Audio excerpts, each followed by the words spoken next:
Muy buenos días, bienvenidos a nuestro devocional Despertar con Hechos de la Iglesia Cristiana de los Hechos en Copacabana. Mi nombre es Luis David y hoy tengo el privilegio de entregarles a ustedes este tema tan importante que son las señales. A través de mis compañeros esta semana hemos estado viendo un tema muy bonito que son las operaciones del Padre, y a través de los días hemos visto cada una de esas operaciones, y yo hoy tengo el privilegio de entregarles a ustedes la última operación, que son las señales. Bueno, empecemos explicando qué es una señal. Normalmente en nuestro diario vivir una señal puede ser algo que nos indica algo, por ejemplo una señalización de tránsito, algo que nos lleva a un lugar, por ejemplo cuando te dan una dirección es una señal. Y quiero que hoy aprendamos en la palabra de Dios dónde se manifiestan estas señales, qué son estas señales y dónde las vamos a ver manifestadas. Así que presten mucha atención, que hoy vamos a tener un tema muy importante. Entonces, hay una palabra muy bonita en el libro de Juan que nos va a ayudar a entender un poquito el significado de las señales. Vamos a ver dónde están las señales y qué significan. Entonces, de cierto os digo que el que en mí cree, las obras que yo hago, él las hará también, y aún mayores hará, porque yo voy al Padre. Este versículo es muy bonito, nos dice que nosotros podemos hacer cosas aún mayores que las que hizo Jesucristo. ¿Y tú crees eso? Dime si crees eso en el chat, si nosotros podemos hacer cosas mayores que las que hizo Jesucristo. Entonces, introduzcámonos en el tema, y nuestros compañeros en las anteriores mensajes, si no los han visto, están publicados en nuestro canal de YouTube. Devuélvanse y mírenlos antes de ver esto, porque es necesario seguir la secuencia. Pero ya nos hablaron un poquito de los milagros.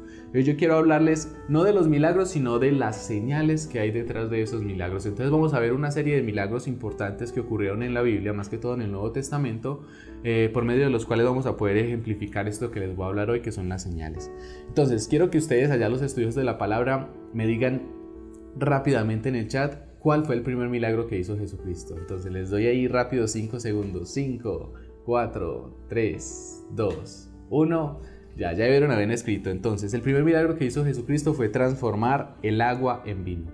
Resulta que estaban en una boda y pues ya no había vino, ya no había zumo de uvas para que las personas pudieran consumir.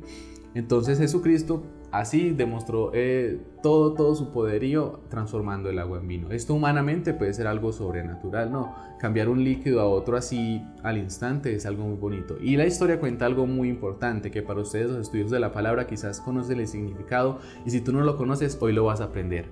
Resulta que esta anécdota nos cuenta ahí en la palabra de Dios que Jesucristo transformó 6 tinajas de piedra que contenían agua en vino. Entonces vamos a ver el significado detrás de cada una de esas cosas. El número 6 y el agua ejemplifican o están relacionadas con la persona, con la carne, con el plano carnal. Y el vino primordialmente significa Espíritu Santo. Entonces tenemos aquí por un lado el plano carnal y el plano espiritual. ¿Y qué hizo Jesucristo? Transformó una cosa del plano carnal al plano espiritual. Les explico. Jesucristo, a través de este milagro, estaba dando la señal de que posteriormente en el día de Pentecostés iba a transformar nuestras vidas que estaban muertas, sin vida, como una piedra que no tiene vida, en vino nuevo, en Espíritu Santo. Entonces esta es la primera señal que podemos ver en la palabra de Dios. Dice también la palabra de Dios en Hechos 2:3, alguna cosa muy espectacular aquí, que cuando nos hablan de la venida del Espíritu Santo, y es que cuando los discípulos estaban llenos del Espíritu Santo, las personas confundían la embriaguez espiritual de ellos con embriaguez natural, que estaban borrachos quizás por vino o por cosas distintas al Espíritu Santo, pero era el Espíritu Santo el que había descendido en sus vidas y los había hecho hacer cosas maravillosas. Entonces, el agua tuvo que ser sacada de 6 tinajas sin vida antes de poder ser transformada en el vino de la vida, el Espíritu Santo. Vamos a nuestro segundo milagro, que es la resurrección de los muertos. En la Biblia vemos varios pasajes en los cuales se resucitan a los muertos, y quizás para nosotros los seres humanos creo que puede ser lo más espectacular, lo más difícil, lo más imposible de hacer. Imagínense traer a alguien de la muerte a la vida. Hay personajes como Tabita, una mujer que se enfermó y fue resucitada, como Eutico, aquel que se cayó mientras estaban predicando, que fue resucitado, e incluso Lázaro, que fue resucitado por Jesús. Todas estas personas fueron traídas de vuelta a la vida. Pero el propósito detrás de esos milagros, la señal que había detrás de esos milagros era mucho más importante.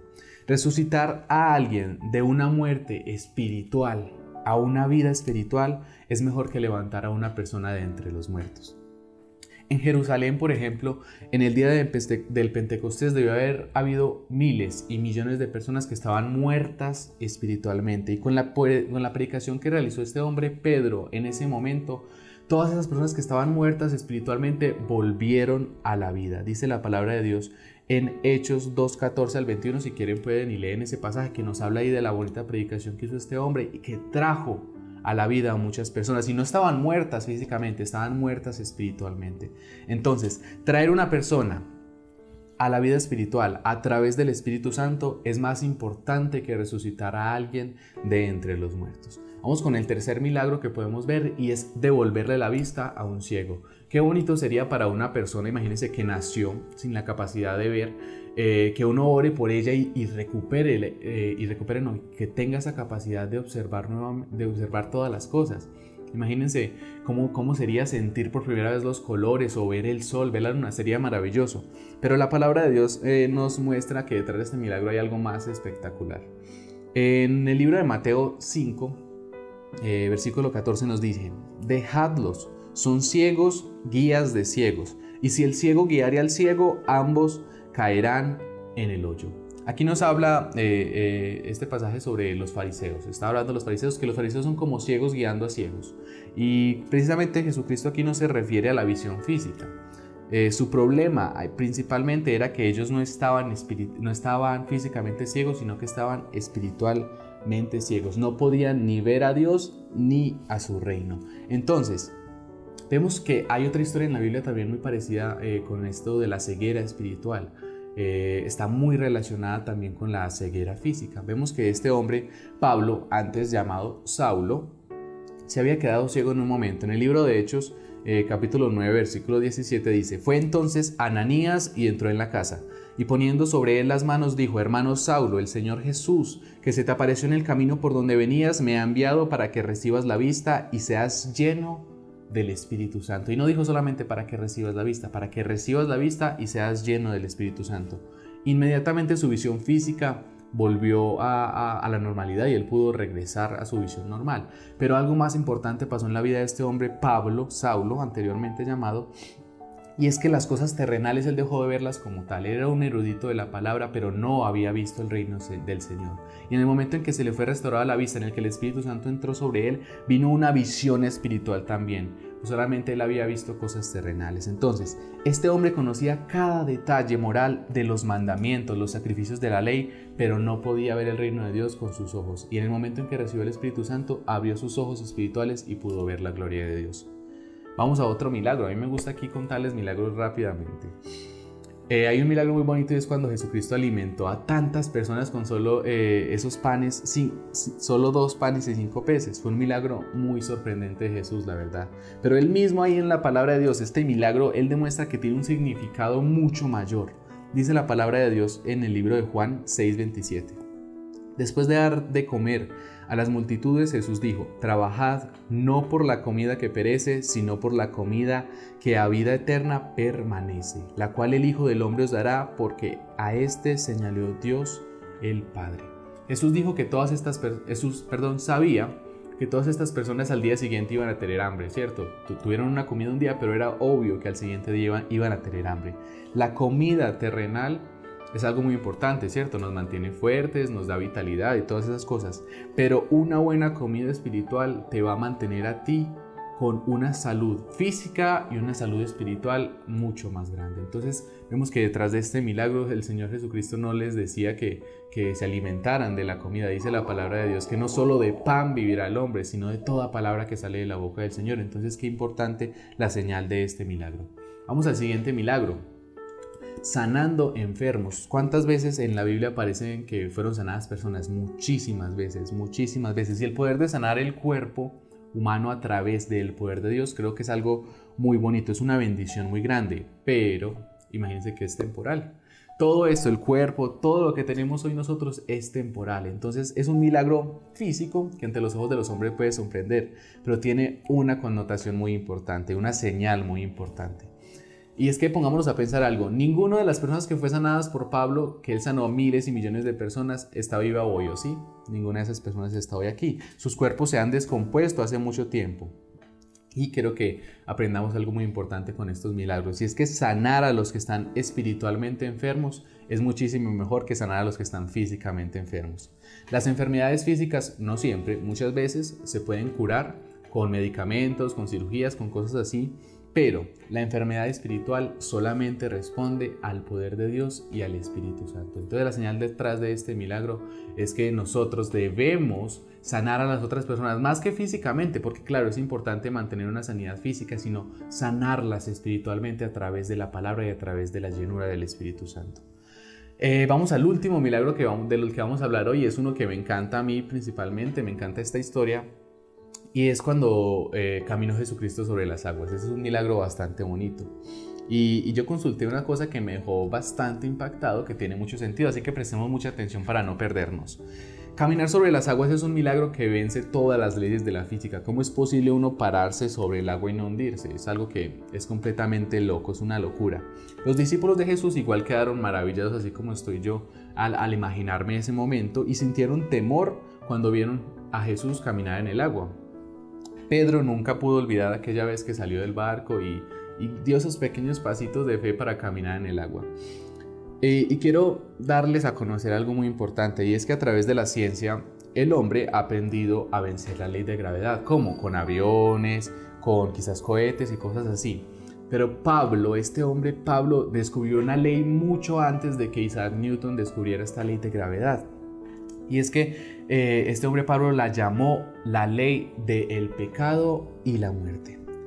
En Romanos 7:5 dice la palabra de Dios: gracias doy a Dios por Jesucristo Señor nuestro. Así que yo mismo con la mente sirvo a la ley de Dios, mas con la carne a la ley del pecado. Vea qué bonito esta relación. También dice que Pablo descubrió esta palabra: porque la ley del Espíritu de vida en Cristo Jesús me ha librado de la ley del pecado y la muerte. La ley de gravedad es una ley de atracción, que significa que el centro de la Tierra atrae a las cosas hacia él. Y qué bonito es esta analogía que nos hace Pablo aquí con esta palabra, y es que la ley del pecado y la muerte contrarresta la ley del Espíritu Santo. Entonces muchas veces nosotros con nuestro pecado estamos atrayendo nuestra vida hacia la muerte, pero es el Espíritu Santo atrayendo nuestras vidas y sacándolas del pecado y de la muerte para llevarnos a la vida eterna. Veamos qué bonitos fueron estas señales que hay detrás de los milagros, y quiero que ustedes allá como congregación vuelvan a leer este versículo de la palabra de Dios, que es muy bonito. Y dice que el que en mí cree, las obras que yo hago, él las hará también, y aún mayores hará, porque yo voy al Padre. Jesucristo vino a esta tierra en forma de hombre, y a través de todos los milagros que hizo una obra maravillosa. Pero Él nos dijo que nosotros podremos hacer cosas más grandes que Él. ¿Y cómo podemos hacer esas cosas grandes? No a través de los milagros, porque los milagros que hizo Jesucristo fueron muy importantes, sino a través de las señales que hay detrás de esos milagros. Nosotros podemos predicar a muchísimas más personas que las que Jesucristo pudo predicar. Podemos sanar a más personas que las que Jesús pudo sanar. Podemos hacer más milagros que los que Jesucristo pudo hacer, porque Él estaba limitado en ese momento, porque era una persona. Nosotros somos muchas personas y tenemos aún más tiempo del que Él tuvo en esta tierra. Así que a través del Espíritu Santo, a través de Jesucristo, a través del Padre, traigamos esos poderes espirituales a la iglesia. Hace semanas hablábamos de los dones espirituales. Activémonos en esos dones para que sirvamos al Señor y poder a través del Espíritu Santo entregar palabra de vida a las personas. Qué bonito es que nosotros como congregación nos esforcemos porque esos dones se hagan manifiestos en nuestras vidas y en todos nosotros. Deseemos el don que salga en el hermano, que salga el don en mí, en todas las personas en nuestro alrededor.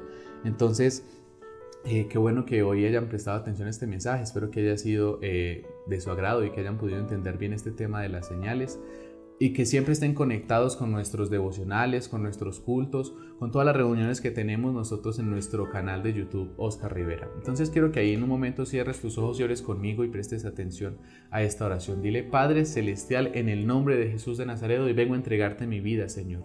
Te pido, Señor, que protejas con una coraza grande, con una armadura poderosa todo mi ser, Señor. Quiero que seas tú derramándote en mi vida tal como lo hiciste en el día del Pentecostés, Padre. Que sea tu Espíritu Santo obrando a través de mí, haciendo señales mayores, obras más grandes que las que hizo el Señor Jesucristo. Señor, dile: Padre Celestial, allá en tu casa que tú estás, que te llene completamente, que te ayude a avanzar en esta tierra, que te ayude a dar respuesta a todas las dudas que hay en tu corazón, y que puedas quitar todo miedo de tu ser para poder predicar la palabra, para poder profetizar, para poder entregar palabra de vida a las demás personas, Señor. Quiero que toques a cada una de estas personas, Santo Padre, que a través del Espíritu Santo se hacen ellas obrando en la congregación y dando palabra poderosa a toda la persona que necesite vida en sus corazones, Señor. Traigamos a la vida personas espiritualmente muertas, traigamos a la vida los que están ciegos espirituales, los que están sordos espiritualmente, sanemos corazones a través del Espíritu Santo. Te pido, Señor, que nos protejas a cada uno de nosotros en el nombre del Padre, del Hijo y del Espíritu Santo. Amén. Y si esta transmisión fue de tu agrado, no olvides compartirla. Comparte todos nuestros mensajes que diariamente vamos a estar regalándote una porción de la palabra muy importante y muy edificante para tu vida. Y quiero que recuerdes algo muy importante. Tenemos también líneas de atención en las cuales ahí en la pantalla aparecerá el número para que te contactes si tienes alguna duda, si tienes necesidad de oración. Y quiero despedirme con esta frase muy bonita y dice que nada hace más útil a una persona en la tierra que estar preparada para ir al cielo. Feliz día y que Dios te bendiga.